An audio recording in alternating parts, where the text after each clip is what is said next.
पूर्णमेवावशिष्यते। ओम शांति शांति शांति।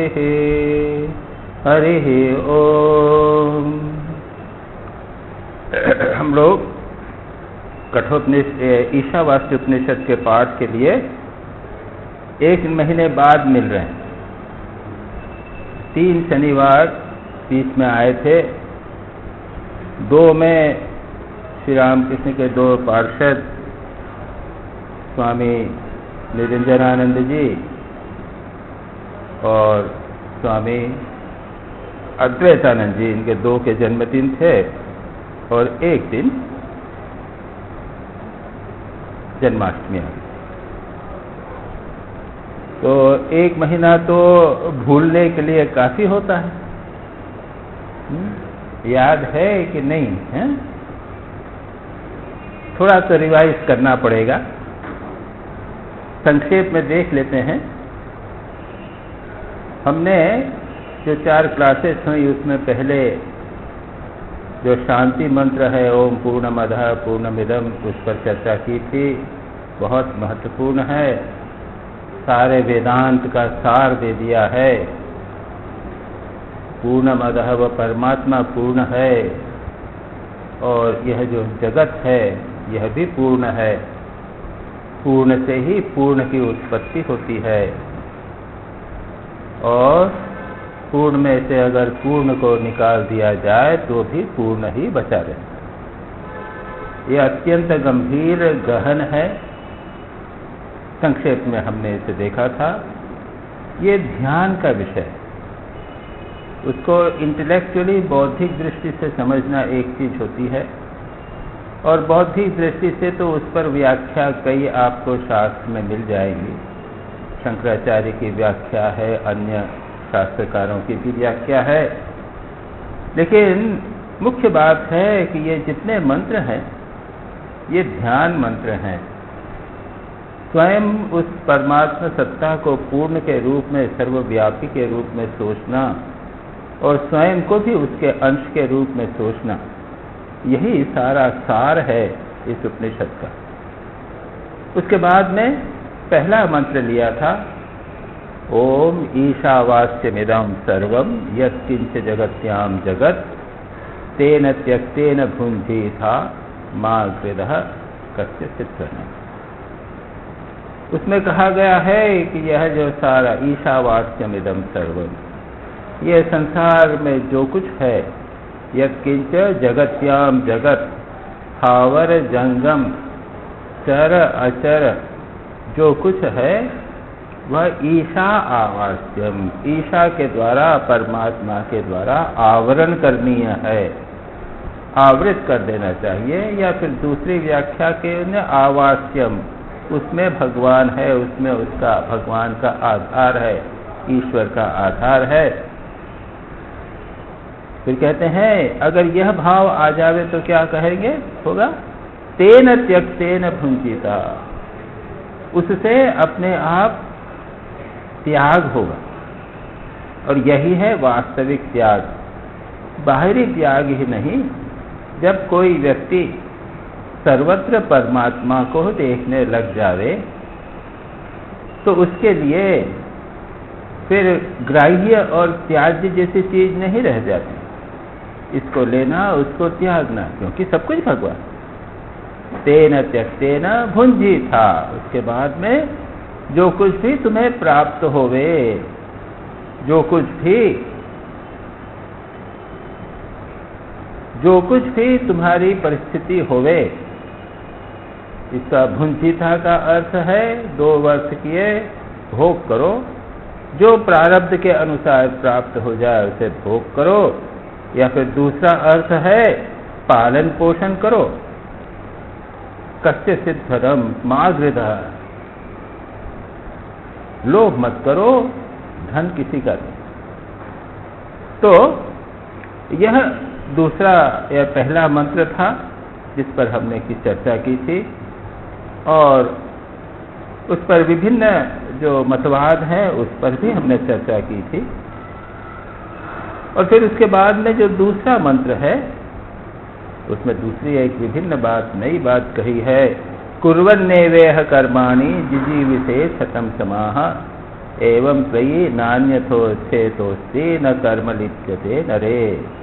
तो इस पर व्याख्या करते हुए हमने यह देखा था कि शंकराचार्य के मत के अनुसार पहला मंत्र तो ज्ञान निष्ठा का है और दूसरा मंत्र कर्म निष्ठा का है। जो लोग, जैसे हम लोग उस उच्चतम तत्व पर कि सर्वत्र परमात्मा का निवास है प्रतिष्ठित नहीं हो पाते, इसलिए हमारे लिए दूसरा है क्या? कर्म करते वो जीवो, जीवित रहने की इच्छा करो तो वस्तु। एक पॉजिटिव अप्रोच, कंस्ट्रक्टिव अप्रोच जिसे कह सकते हैं हम, एक सक्रिय जीवन व्यतीत करो, निष्क्रिय नहीं। लेकिन शंकराचार्य कहते हैं कि जो सर्वत्र ब्रह्म को देखता है, परमात्मा को देखता है, वे कर्म करेगा। और दूसरा दृष्टिकोण है, सब अगर सर्वत्र ब्रह्म देखता है तो क्यों कर्म न करे? दोनों बात, वो फिर लिप्त नहीं होता। एवं त्वयि न अन्यथा अस्ति, अन्यथा इतः अस्ति न कर्म लिप्यते नरे। इसके बिना दूसरा कोई मार्ग नहीं है। तुम निर्लिप्त होकर संसार के कर्म करो, संसार से भागो नहीं। 100 वर्ष जीने की इच्छा रखो, जो मनुष्य की परम आयु माना जाता। तीसरे मंत्र में कहा गया था कि इन दोनों दृष्टिकोणों को जो स्वीकार न करे, ज्ञान निष्ठा और कर्म निष्ठा, और अपना मनमानी आचरण करने का प्रयत्न करे। यहाँ पर अज्ञानी की निंदा के उद्देश्य से यह मंत्र कहते हैं। अत इदानीम अविद्वन् निंदार्थः अयं मंत्र आरभ्यते। इसमें क्या कहा है? असुर्या नाम ते लोका अंधेन तमसावृताः तांस्ते प्रेत्याभिगच्छन्ति ये के चात्महनो जनाः। जो अज्ञानी जन है वही आत्मघाती है। दूसरा एक मंत्र ये तो है ही, और भी अन्य मंत्र भी आते हैं। आत्मघाती क्यों? हम अगर इस जीवन में मुक्त नहीं हुए तो पुनः जन्म होगा, पुनः मृत्यु होगी, पुनः जन्म होगा, पुनः मृत्यु होगी। तो इसके कारण कौन हुए? हम ही तो हुए, हम ही तो हेतु हैं, हम ही तो कारण हैं। हम अपने मुक्त नहीं होते, इसलिए स्वयं ही हम कष्ट पाते। तो इसे अज्ञानी जन जो है उसके लिए उसकी निंदा, मानो निंदा करते हुए यहाँ पर कहा गया है कि वे लोग अंधे अज्ञान से आवृत लोक में जाते हैं। तान्ते प्रेत्य अभिगच्छन्ति, वो मरने के बाद उस लोक में जाते हैं। तो इस श्लोक का अर्थ यह मत समझिए कि वे नरक में ही जाते हैं, स्वर्ग में भी जाते हैं अगर धर्म से कर्म करते हैं, लेकिन इच्छा वासना से कर्म करते हैं, सकाम कर्म करते हैं, तो मरने के बाद स्वर्गादि में जाते हैं। और स्वर्गादि भी जो है वह भी स्थायी नहीं है, वहाँ पर रहकर पुनः वापस नीचे आ जाना पड़ता है। इसलिए पुनः स्वर्गादि भी मानव शंकराचार्य के अनुसार वह भी असूया नाम लोका। असु यानी प्राण, जो प्राण में रत है, प्राण के पोषक है, ज्ञानहीन मनुष्य, वे असुर हो या सुर हैं, देवता हो, उनकी यही गति होती है। पुनः हमको पुण्य जब समाप्त हो जाता है तो पुनः जन्म लेना पड़ता है। ये 3 मंत्र हमने देखे थे। उसके बाद में अगले मंत्र में शंकराचार्य कहते हैं, यस्य आत्मनो हननात् अविद्वांसः संसरति तद विपर्ययेन विद्वांसो जनः मुच्यते। जो लोग आत्म हनन करने वाले हैं वो तो बार बार कष्ट प्राप्त करते हैं, लेकिन जो लोग उनसे भिन्न हैं, ज्ञानी जन आत्महंता न होकर मुक्त हो जाते हैं। वह आत्म तत्व कैसा है, यह वर्णन किया। और यहाँ से अगले श्लोक में भी और 5 श्लोकों में आत्म तत्व का और आत्म तत्व जानने वाले का वर्णन। तो आत्मनिष्ठा की बात, अब आत्मनिष्ठा के मंत्र चालू हो गए हैं और उसके बाद में जो कर्मनिष्ठा है उसके भी बात मंत्र कहे जाएंगे। और अंत के 4 मंत्र जो हैं वो मृत्यु के समय क्या करना चाहिए उसका वर्णन। अनेजदेकं मनसो जवीयो नैन देवाप्नुवत् पूर्वमर्षत् तद्धावतो ज्ञानत्येति तिष्ठत् तस्मिन्नपो मातरिश्वा ददाति। क्या कहा? तो परमात्मा का वर्णन। अनेजत एकम तत्, वह जो है न एनत देवा आपनुवत् पूर्वमर्षत्, वह आत्मा एकम एक, अनेजत हिलता नहीं, लेकिन फिर भी मनसह जवी, मन से भी तेज, बिना हिले वो तेज। फिर देवा न आपनुवत्, देवता उसे प्राप्त नहीं कर सकते। यस्मात् पूर्वम अर्षद, क्योंकि वो देवताओं के भी आगे चला गया। तब तिष्ठन धावतः अज्ञानत्यति, वह खड़ा हुआ ही, रहता हुआ ही जो लोग दूसरे भाग रहे उनके आगे निकल जाता है। बड़ी विचित्र बात है। तस्मिन् नपो मातरिश्वा दधाति, उसमें उसके होने पर मातरिश्वा यानी वायु अपह कर्मों को ददाती है। कहा कर्म का विभाजन करता है मातरिश्वा, वायु या देवता। इस पर विचार करते हुए हमने देखा था कि यह कैसा है, चलता नहीं लेकिन मन से भी तेज है। उस पर हमने कई विचार किए थे। अब आकाश, तो हम चाहे कितनी भी तेजी से जाए वहां आकाश तो रहेगा। हम कहीं भी जावे, हमारा मन भी जावे, वहां पे तो परमात्मा सत्ता तो रहेगी। फिर हमने देखा था कि कौन सी चीज तेज, तेज क्या क्या हो तो बताया था मैंने ना, कि वो स्नेल की बात कही थी। वो एक स्नेल है तो उससे चींटी इससे तेज चलती है, उससे तेज कुत्ता चलेगा। इससे अलग अलग हमने देखे थे जानवरों में। उसके बाद में जेट प्लेन है और कॉन्कॉर्ड जो था वो भी ज़्यादा तेज था। और उसके बाद क्या, वायु तेज है, मन तेज, तो ये मन को कहा यहाँ पे लिया। लेकिन परमात्मा उससे भी तेज क्यों? अरे वो तो वहाँ पर ऑलरेडी है, ये बात हुई थी क्या दे। और मनसा जब यह मन से भी तेज है, क्यों? क्योंकि वहाँ ऑलरेडी है। हम जहाँ कहीं भी जाएं, पृथ्वी पर हम जितनी तेजी से दौड़े लेकिन पृथ्वी तो वहीं रहेगी, आकाश तो रहेगा। ठीक उसी प्रकार से परमात्मा सर्वत्र होने के कारण वो सर्वत्र विद्यमान। अब इसके आगे और भी कुछ श्लोक आएंगे, बड़े सुंदर श्लोक आएंगे, उसको भी हम संभवतः देख सकते। फिर कहते हैं कि तस्मिन् नपः मातरिश्वा ददाति। यहाँ पर कहा कि मातरिश्वा यानी उसके होने से, उसकी अवस्थिति मात्र से सारे कार्य होते रहते। ये आइडिया है। तस्मिन्, परमात्मा की स्थिति मात्र से सब कुछ होता रहता है। जैसा श्री रामकृष्ण के दृष्टांत में है, एक व्यक्ति घर में बैठा हुआ है, कुछ करता नहीं है, लेकिन उसकी अवस्थिति मात्र से गृहिणी सारे कर्म करती है। जैसे ड्राइवर वो कुछ नहीं करता, बस इंजन में बैठ जाता है, बटन दबाता है, वो कुछ नहीं करता, बैठा रहता है, और इंजन जो है वो सारा काम करता है, सारी मालगाड़ी सारा चीज़ों को वो ढोता है। और न एन देवा आपनुवत्, देवताओं का अर्थ है देवता ही नहीं।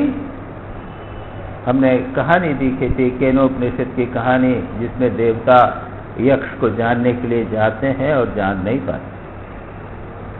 और फिर ये इसका दूसरा अर्थ है, इंद्रियों के द्वारा आप उस आत्म तत्व को पकड़ नहीं सकते, परमात्मा को नहीं पकड़ सकते। वो तो आत्म संसार की समस्त वस्तुओं को चलाने वाला।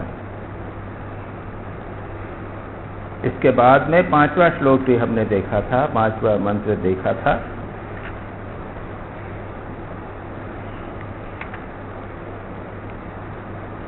तदेजति तन्नेजति तद्दूरे तद्वन्तिके तदन्तरस्य सर्वस्य तद् सर्वस्यास्य बाह्यतः तद एजति तद न एजति। और इस पर व्याख्या करते हुए चीज वही बात है जो अभी मैंने बात कही, वही बात पुनः कही जा रही है। और शंकराचार्य व्याख्या करते हुए, कमेंट करते हुए कहते हैं, मंत्राणाम जामिता नास्ति। मंत्रों में को आलस्य नहीं है। एक बात कही उसको फिर कहेंगे, 10 बार कहेंगे, एडवर्टाइजमेंट करेंगे, आत्म तत्व का एडवर्टाइजमेंट। जैसे आपको टीवी में कई चीज़ों का एडवर्टाइजमेंट बार बार कहेंगे, जितनी बार कहेंगे उतना। तो यहाँ पर कहा तद एजति तद न एजति तद दूरे तद अंत की। जब वह एजति तद न एजति, आत्मा जो है वह न चलता है, तद एजति चलता है, लगता है कि वह चल रहा है, तद न एजति वह नहीं चलता। वह आत्मा एजति चलता है, वह नहीं चलता। तद अज्ञानियों के लिए वो दूर है और ज्ञानियों के लिए अंतिके। श्री रामकृष्ण कहते हैं, ईश्वर को मैं ऐसे देखता हूँ जैसे मैं तुझे देखता हूँ, उससे भी स्पष्टतर। ईश्वर या आत्मा, इससे निकट कोई वस्तु नहीं है। बहुत इधर उधर जब तक ढूंढते हैं आत्मा को, भगवान को ढूंढते रहते हैं, तब तक अज्ञान है। श्री रामकृष्ण कहते हैं, जब तक सेथा है, वहाँ है, वहाँ है, तब तक नहीं। अरे भगवान यही है, सबसे निकट। तो भी तीर्थ यात्रा में जाएंगे, क्यों? थोड़ा थकाने के लिए। थोड़ा थक जाएंगे, उसके बाद में बैठेंगे, उसके बाद देखेंगे अरे जिसको हम चारों ओर ढूंढते थे वो तो अपने पास। तद एजति, वह चलता है, वह चलता भी नहीं है। कैसे? वो क्या है? व्यापक होने से, निश्चल होना से उपाधिवश चलता प्रतीत होता है। आत्मा मेरे भीतर है, मैं चल रहा हूँ, तो आत्मा चल रहा है। उपाधि के कारण चलता हुआ प्रतीत होता है, लेकिन वो तो सर्वत्र विद्यमान है। हम जा रहे हैं, आ रहे हैं, हिलने से पानी में सूर्य का प्रतिबिंब चलता रहता है, लेकिन क्या सूर्य चलता है? तो नहीं चलता। अचल है, मूलों की दृष्टि से चलता है। इसके बाद कहते हैं सगुण साकार रूप में चलता है, निर्गुण निराकार रूप में अचल है। सर्वत्र होने के कारण उसमें गति नहीं है, पर चंद्र, सूर्य, वायु के रूप में उसमें गति है। निर्गुण निराकार आधार के रूप में तो वह नहीं चलता, लेकिन जब दूसरे रूप ले लेता है, आधेय हो जाता है, विभिन्न रूप ले लेता है, तब वह चलता है। तद दूरे तदु अंत के। सर्वत्र समान होने के कारण दूर भी है और समीप भी है। अज्ञानियों के लिए सैकड़ों वर्षों से अप्राप्य, बहुत दूर, टाइम की दृष्टि से बहुत दूर है। ज्ञानी के लिए आत्मस्वरूप के लिए होने से अत्यंत निकट। मैं कहाँ जाऊं? सबसे निकट। आदित्य नक्षत्र आदि के रूप में होने से वह अत्यंत दूर है, लेकिन पृथ्वी आदि के रूप में अवस्थान होने से वह अत्यंत निकट है। विषयासक्त लोगों से दूर है, त्यागी व्यक्ति के लिए पास में है। भगवान में अगर तन्मय हो जावे तो भगवान अत्यंत निकट, जैसा श्री रामकृष्ण बार बार कहते हैं।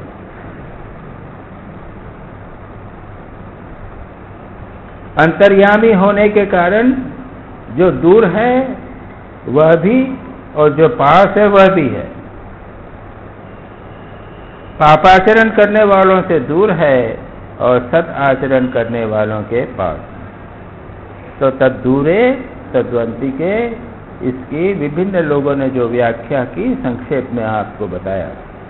तद अस्य सर्वस्य अंतः तदु सर्वस्य बाह्य, अंतर बाहर सर्वत्र विद्यमान है।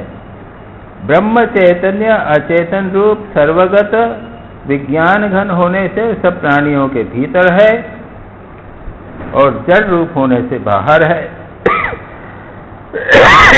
गीता में बोलते हैं ना, बहिरंतस्य भूतानां चरम अचरमेव च, समस्त प्राणियों के बाहर भी है और समस्त प्राणियों के भीतर भी है। यहाँ तक हम लोगों ने कर लिया। अब इसके बाद में दो श्लोक एक प्रकार के आते हैं, उसी बात को बताते हुए दोनों श्लोकों को हम एक साथ लेने का ही प्रयत्न करेंगे। यस्य सर्वाणि भूतानि आत्मन्येवानुपश्यति सर्वभूतेषु चात्मानं तजो न विजुगुप्सते। यस्मिन् सर्वाणि भूतानि आत्मन्येवाद्भूतविजानतः तत्र को मोहः क शोकः एकत्वमनुपश्यतः। दोनों श्लोक एक प्रकार के हैं। क्या कहते हैं? अर्थ है, जो समस्त प्राणियों को सर्वाणि भूतानि आत्मनि एव पश्यति, अपने भीतर देखता है, समस्त प्राणियों को अपने भीतर देखता है। और सर्वभूतेषु च आत्मान, और समस्त प्राणियों में अपनी आत्मा को देखता है। स्वयं के भीतर आत्मा को देखता है। आत्मनि सर्वाणि भूतानि, मेरे भीतर समस्त प्राणी है और समस्त प्राणियों के भीतर मैं हूं। थोड़ा सा फर्क हो गया। ततो न विजुगुप्सते, तब फिर वो क्या कहता है? घृणा द्वेष नहीं कर सकता, राग द्वेष इसको नहीं होता। श्री रामकृष्ण का दृष्टांत बड़ा सुंदर। कैंसर के कारण गले में खा नहीं रहे हैं श्री रामकृष्ण, बिल्कुल नहीं खा सकते हैं। एक दिन नरेंद्र आदि सब भक्तों ने पकड़ लिया श्री रामकृष्ण कि महाराज ये क्या बात है, आप माँ से कहिए, उसको आप खुद चाहें तो आप इसको ठीक कर सकते हैं। आप खुद चाहें तो अपने गले की चीज को ठीक कर सकते हैं। मैंने पिछली बार कहा था शायद, उनका हाथ में जब चोट लगी थी तो तारक आए, उन्होंने कहा कि अरे महाराज आपको चोट लगी है, कोई प्लास्टर वगैरह बांधा था। अरे आप चाहें तो इसको ठीक कर सकते हैं, अपने आप ठीक कर सकते हैं। हाँ, मैं ठीक कर सकता हूँ, बच्चे जैसे कहते हैं ठीक कर सकता हूँ। हाँ, आप ठीक कर सकते हैं, आप में शक्ति है, मन को एकाग्र करेंगे आप ठीक हो जाएगा। श्री रामकृष्ण कुछ सोच के थे, नहीं अच्छा है, लोग जो हैं वो देखेंगे कि ये टूटा हुआ हाथ है तो नहीं आएंगे, करे ये अपना हाथ ठीक नहीं कर सकता, इस साधु में तो कोई दम नहीं है, लोग मेरे पास आएंगे ही नहीं। अच्छा, माँ ने बड़ा अच्छा है प्लान किया और वो श्री रामकृष्ण माँ जगदम्बा गाना गाने लगे, समाधिस्थ हो गए। एक वो गले का कैंसर ठीक करना श्री रामकृष्ण के लिए ही नहीं आसान था, एवं यहाँ तक कि नाग महाशय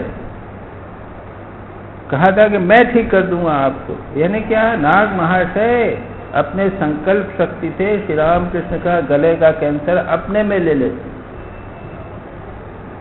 श्री रामकृष्ण ने मना कर दिया, नहीं, अब ठीक नहीं करेंगे तो फिर खुद नहीं करेंगे तो माँ जगदम्बा से कहिए।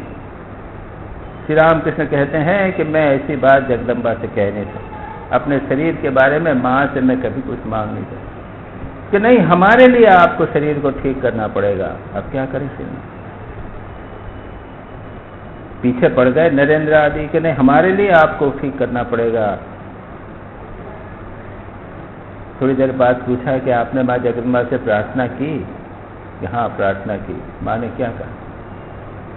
माँ ने कहा तो इतने, माँ ने कि मैंने कहा कि माँ खा नहीं पाता हूँ गले में कष्ट हो जाता है, इसको थोड़ा सा ठीक कर दो। श्री रामकृष्ण को कहते हैं, माँ जगदम्बा ने कहा, क्यों? तो इतने मुंह से जो खा रहा है।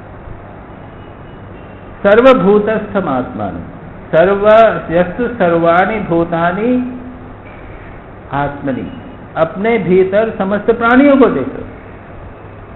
और दूसरा, सर्वभूतेषु च आत्मानम, समस्त प्राणियों में आत्मा को, अपने आत्मा को देख रहे हैं। जो मल्लाह लड़ने लग गए,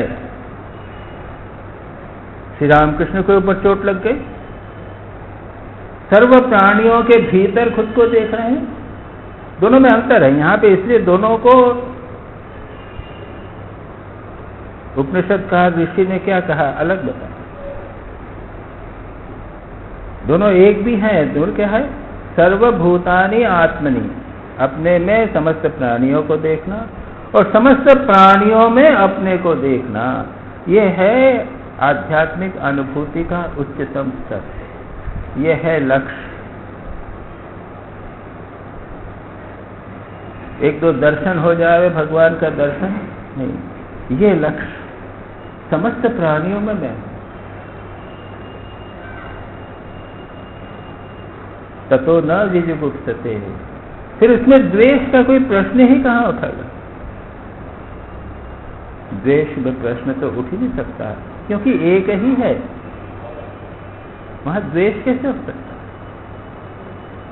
वो घास के ऊपर, धूप के ऊपर व्यक्ति चल रहा था, श्री रामकृष्ण को अपने में अनुभव किया, सर्वभूतस्थम आत्मा, समस्त प्राणियों में मैं ही हूं।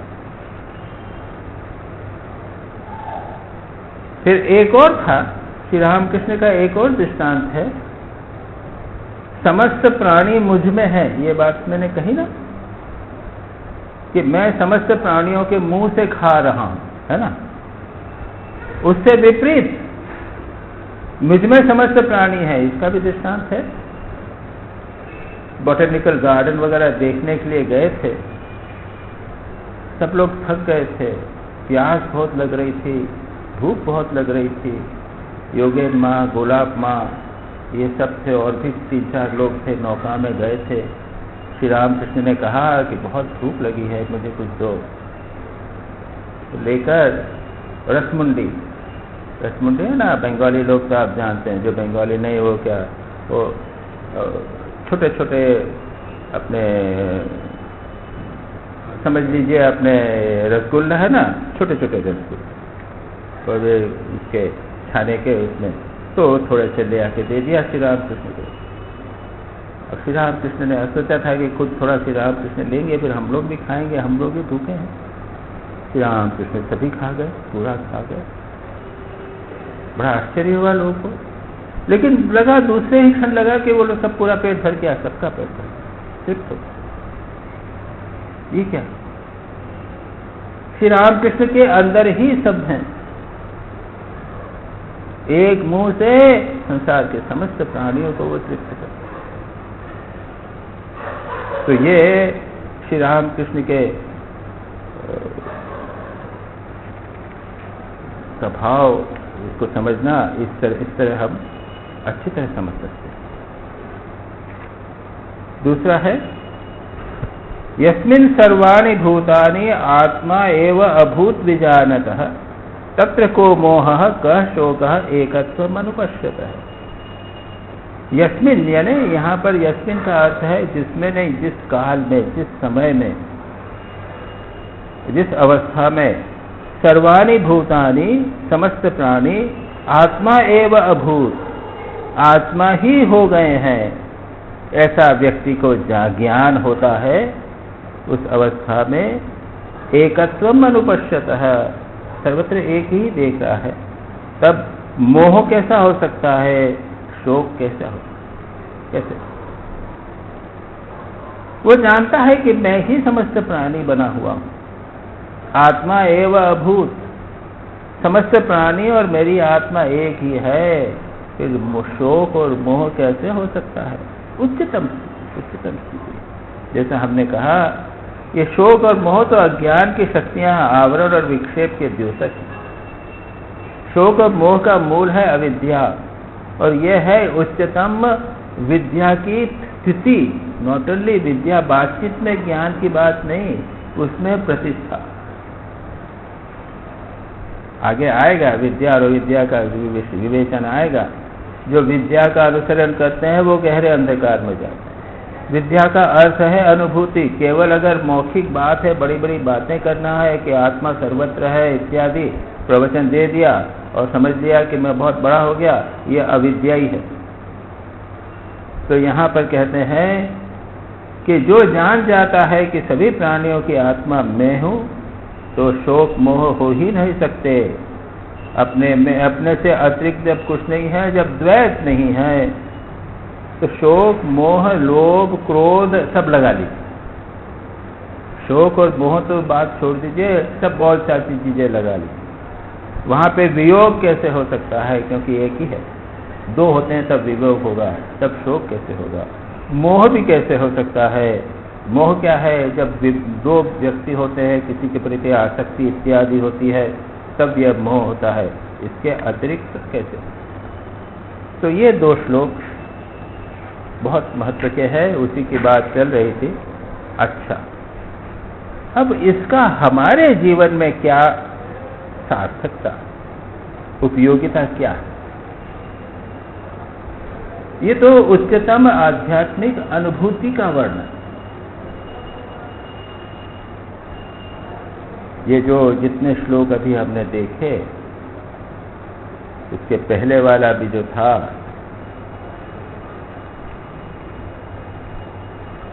अनेजदेकम और तदेजति तन्ने द्विजति इत्यादि जो है, खास करके ये दो है, इसका अप्लाइड इफेक्ट। व्यक्ति अगर उस अनुभूति को प्राप्त कर ले तो क्या होगा, ये बताए। अब इसका प्रैक्टिकल यूटिलिटी, व्यवहारिक जीवन में कोई उपयोग है क्या, कि केवल एक सिद्धांत है कि भाई उच्चतम स्थिति ये है। इसको मैंने थोड़ा सा विचार किया, मेरी दृष्टि से लगता है कि इसको हम 3-4 प्रकार से देख सकते हैं। पहला तो है विश्वास की बात। बच्चे को माँ कहती है बेटा वो तेरा दादा है। वो कुछ भी हो, स्लीपर का लड़का हो, कुछ भी, वो तेरा दादा है, तो उसने मान लिया दादा। इस दृष्टि से शास्त्रों ने कहा है कि संसार में समस्त प्राणी मेरी आत्मा। अब बच्चे को ये कह दिया जाए कि देख वो आत्मा है तेरी, उसको खिलाना और तेरे खिलाना एक ही है, वो मान लेगा। खिला दिया, मैंने खिला दिया, वो तो मेरी आत्मा है, मैंने खिला दिया।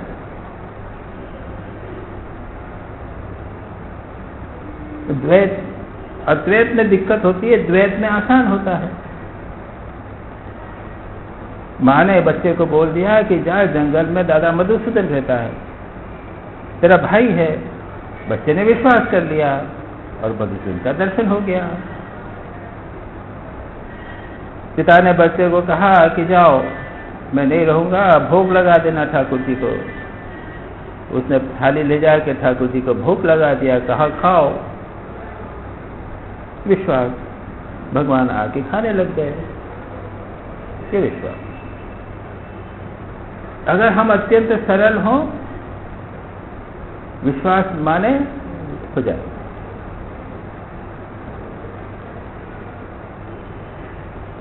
दुर्भाग्य ये है कि बड़े हो गए, वो बच्चे का विश्वास हमारा खत्म हो गया।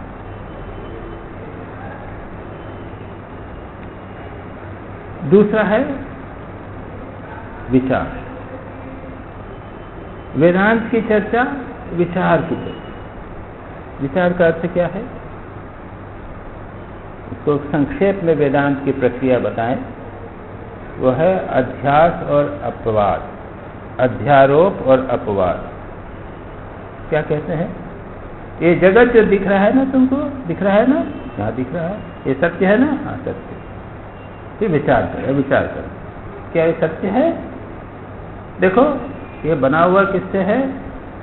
तो पत्थर मिट्टी से बना हुआ है, फिर इलेक्ट्रॉन प्रोटॉन से बना हुआ है, वो तो क्षण भर में चले जाएंगे, उसके पीछे क्या है? या फिर ये तो 100 साल पहले नहीं था, 100 साल बाद में नहीं रहेगा, तो क्या कहा? इसको हम विचार के द्वारा आरोपित वस्तु जो है उसको निकाल कर उसके पीछे जो सत्ता है उसको जानने का प्रयत्न करते हैं, और इसके ऊपर ग्रंथ पे ग्रंथ लिखे हुए हैं। पंचदशी में 15 प्रकार से विचार के द्वारा यह बताया गया है कि आत्मा और परमात्मा एक। तो ये विचार सब सरल विचार ले लीजिए। संसार की जितनी वस्तुएं हैं उसमें सब में नाम और रूप है।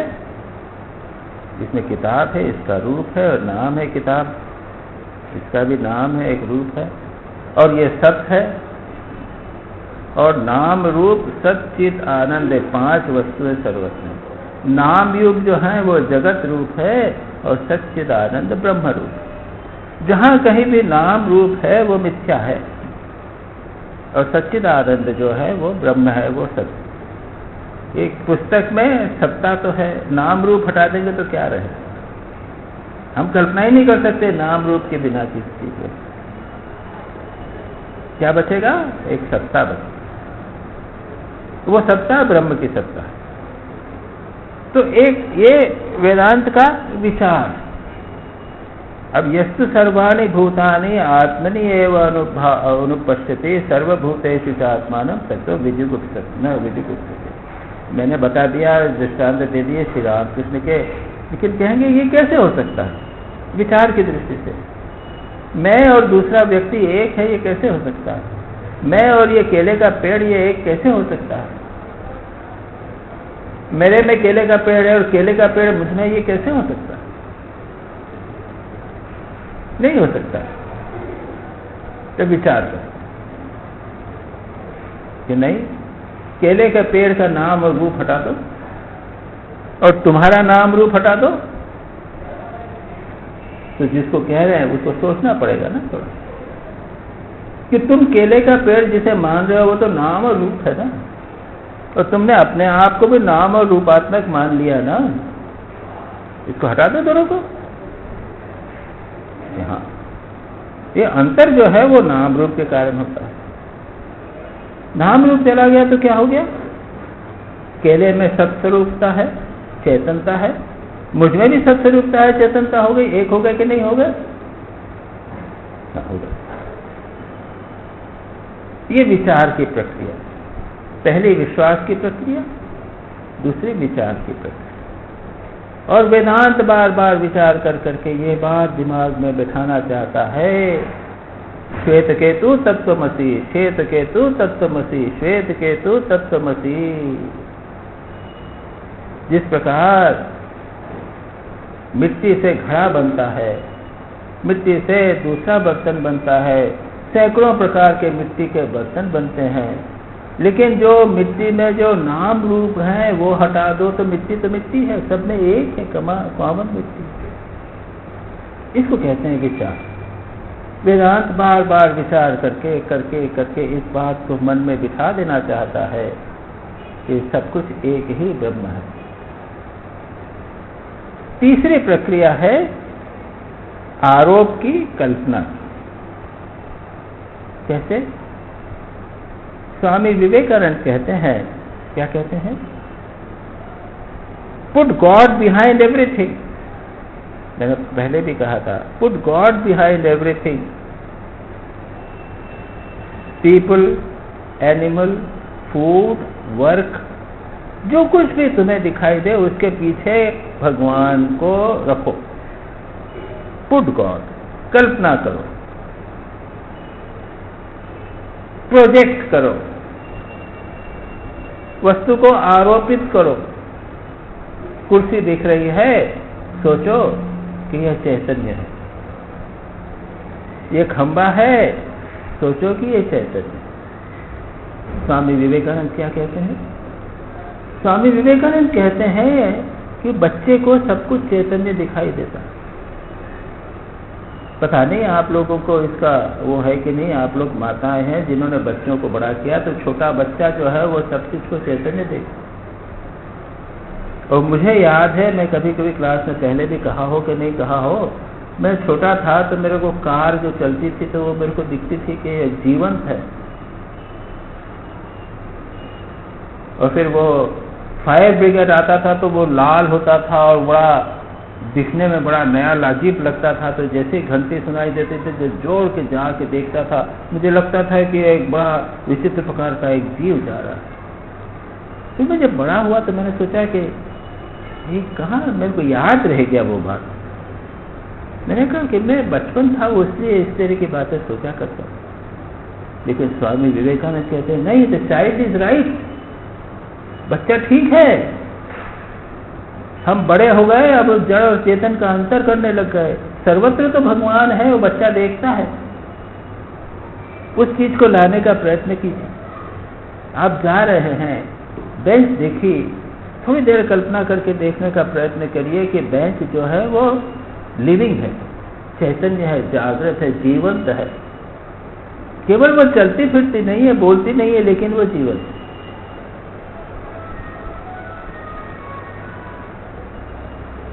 अब ये पेड़ तो है, हम जानते हैं कि ये जीवंत है, इसके अंदर प्राण है, लेकिन वो चलते नहीं है, बोलते नहीं है। उसी प्रकार समझिए कि बेंच भी है, क्यों नहीं?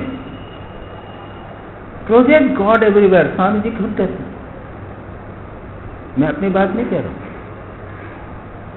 और बच्चे की बात आप प्रोजेक्ट करने का प्रयत्न कीजिए। ये पिलर है, खंबा है, तो खंबा समझ लीजिए कि एक चैतन्य सत्ता है, जीवंत सत्ता है। बच्चों की कहानी आपने देखा होगा, वो कौन सा मैगजीन है, चंपक चंपक चंपक आता है ना बच्चों का। उसमें आप देखेंगे कि कहानियां हैं, तो एक टेबल जो है वो कुर्सी से बात कर रही है, और खरगोश आया वो बात कर रहा है।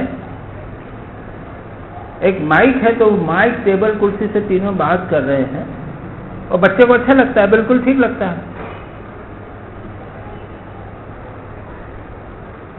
बिल्कुल बच्चे को ठीक लगता है कि हाँ ठीक है, इतनी बात कर रहे हैं ये लोग, क्यों नहीं करें? Let us try this. ये तीसरी चीज। और चौथी होगी अनुभूति की बात, जिसके हमने दृष्टांत श्री रामकृष्ण के जीवन से देखा। तो ये अत्यंत गूढ़ उच्चतम स्थिति है, उसको समझना भी इतना आसान नहीं है। किसी तरह मैंने उसको बताने का आपको प्रयत्न किया। अब 8वां मंत्र ले लेते हैं। थोड़ा सा टाइम तो हो गया, बड़ा जल्दी टाइम हो जाता। सपर्यगा शुक्रमकायमव्रणम् अस्नाविरं शुद्धमपापविद्धम् कविर्मनीषे परिधिव स्वयंभू व्याथा तत्यथोर्थान् व्यददात् शाश्वती समाभ्यः। इस श्लोक को मैं इसलिए कर लेना चाहता हूँ संक्षेप में कि उसके बाद में जो चालू होंगे वो बिल्कुल विषय भिन्न होगा। यहाँ पर क्या कहा है? सपर्यगा शुक्रम अकायम अव्रणम अस्नाविरम शुद्धम अपापविद्धम कवि मनीषी परिभू स्वयंभू याथा तथ्य तो अर्थ विददात्। यहाँ पे बहुत सारे विशेषण हैं, बहुत सारे नाम हैं। स और अभी आत्मा के लक्षण हैं। तो पहले बोला ना, वही आत्मा का तथ्य चल रहा है। तो समस्त प्राणियों में है आत्मा, सब में है। अभी इसी आत्मा का वर्णन चल रहा है। तो वह आत्मा क्या है? पर्यगात। पर्यगात सर्वत्र गया हुआ, ऑलरेडी हो चुकी है बात, सर्वत्र विद। शुक्रम पर्यगात शुक्र। शुक्रम यानी क्या? शुद्ध, तेजोमय, प्योर लेकिन ब्राइट, प्रकाशवंत। अकायम, उसकी काया नहीं है। हमारी जैसे बॉडी है, काया नहीं। अव्रणम, व्रण यानी क्या होता है? घाव। तो अगर शरीर नहीं है तो घाव कैसे हो सकता? उसमें घाव नहीं हो सकता। अस्नाविरम, स्नायु नहीं है, उसके पार्ट्स नहीं है। ये टेंडन और उंगलियां और हड्डी और ये सब स्नायु जिसे कहते हैं ना, नर्व, ये सब नहीं है। शरीर नहीं है तो ये सब भी नहीं है। अकायम, काय रहित, अस्नाविरम और अव्रणम, अपाप विद्धम, पाप उसे छू नहीं गया। अपाप विद्धम, पाप के द्वारा भेदा नहीं गया। पाप आया, बाहर से आकर हमको मार दिया, पाप से विद्ध हो गए। अपाप विद्धम, पाप उसे नहीं लगता। वो फिर ये तो निगेटिव करीब करीब बोल दिया। कवि ही, वो कवि है। कब क्या? सर्वद्रष्टा, मंत्र दृष्टा कहते हैं कवि, यानी सब कुछ जानने वाला। मनीषी, मनीषी का व्याख्या करते हुए शंकराचार्य कहते हैं मन का नियमन करने वाला, मन का स्वामी। परिभू, परिभू, सबके ऊपर रहने वाला, ये अर्थ किया है। ये हुए विशेषण आत्मा के, परमात्मा के। उसने क्या किया और करता क्या है? याथा तथ्यतः शाश्वतीभ्य समाभ्य अर्थान व्यदधात।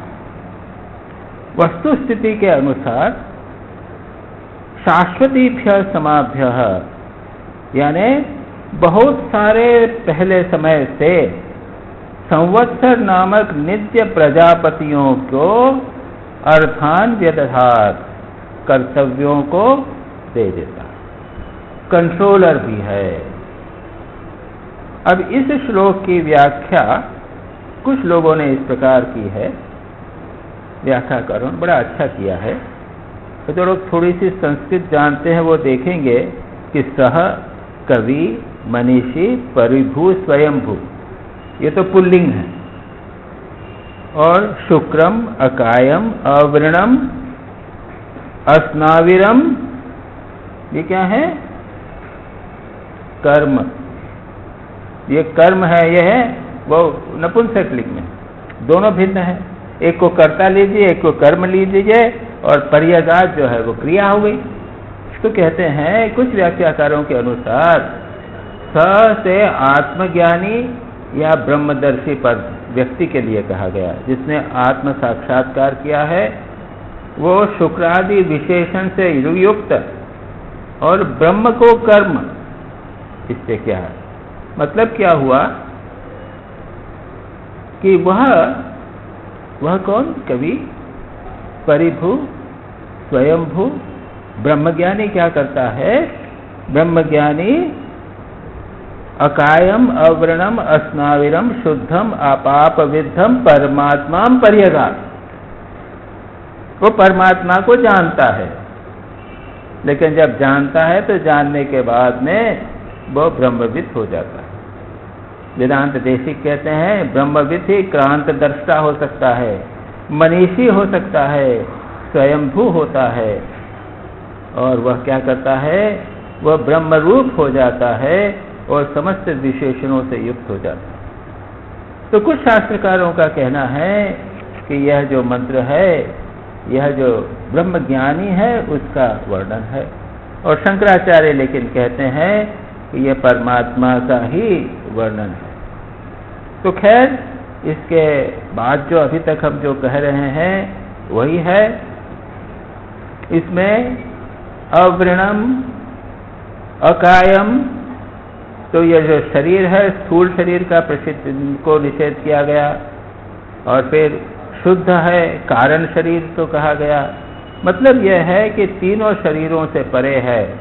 शुद्ध, सूक्ष्म शरीर, स्थूल शरीर और कारण शरीर, इन तीनों से परे यह परमात्मा है। अब आगे एक और भी थोड़ा सा देख के समाप्त करते हैं। नित्य मुक्त ईश्वर ने प्रजापतियों को, जो इसका दूसरी एक ट्रांसलेशन, प्रजापतियों को कर्म फल साधन के अनुसार पृथक पृथक कर्तव्यों का विभाजन किया। फिर आगे कहते हैं कि मंत्र के जो पूर्व लक्षण है, क्या कहा है? शुद्धम, अकायम, अवृणम, अस्माविरम। निगेटिव वर्णन जो है ये तो निर्गुण ब्रह्म के द्योतक हैं। और उसके बाद में शाश्वती, समा इत्यादि जो कहा वो ईश्वरत्व का दोष। तो कहने का तात्पर्य है कि इस श्लोक में निर्गुण ब्रह्म का वर्णन, क्योंकि निर्गुण ब्रह्म को नपुंसक लिंग से बताया, ब्रह्म जो है वो नपुंसक लिंग है, ईश्वर पुल्लिंग हो जाता है। तो शुक्रम, अकायम, अवृणम, अस्माविरम, शुद्धम, अपापविद्धम, ये हुआ निर्गुण ब्रह्म का वर्णन। कवि, मनीषी, परमभू, स्वयंभू, ये हुआ सगुण ब्रह्म। और याथा तथ्य तो अर्थदान वेदनाथ शाश्वतीभ्य समाभ्य, ये ईश्वर का वर्णन। वह समस्त ब्रह्मा आदि देवताओं को और जो प्रजापति है उनको वो आदेश देता है, ऐसा करो ऐसा करो। तो खैर यहाँ पर भी ईश्वर का, परमात्मा का ही वर्णन है। यहाँ तक जो बात हुई ज्ञान निष्ठा की बात समाप्त। अब जो लोग ज्ञान में प्रतिष्ठित नहीं हो सकते, उसके लिए 9वें श्लोक से लेकर 15वें 14वें श्लोक तक उसका वर्णन किया जाएगा। 14 श्लोक, 9, 10, 11, 12, 13, 14, 6 श्लोकों में 3-3 श्लोकों का एक त्रिपुटी है, उसमें एक बात कही गई है, उसके अनुसार वह बताया जाएगा। और अंतिम 4 श्लोक मृत्यु के समय क्या प्रार्थना होती है उसकी चर्चा की जाएगी। ये हम अगली बार करेंगे। ओम पूर्णमदः पूर्णमिदं पूर्णात् पूर्णमुदच्यते पूर्णस्य पूर्णमादाय पूर्णमेवावशिष्यते। ओम शांति शांति शांति। हरि ओम तत्सत्। श्रीरामकृष्णार्पणमस्तु।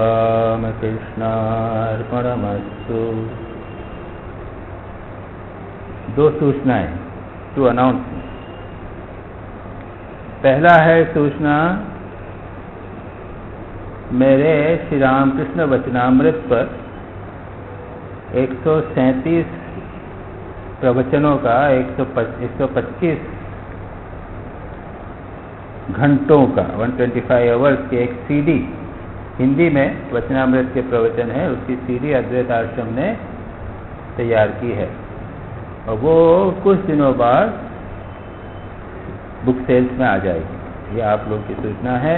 100 रुपये में एक सीडी है, हिंदी प्रवचन। अभी आप जाके मत कहिए, नहीं तो वो कहेंगे अब मेरे पास नहीं है, अभी नहीं है वो आवाज़।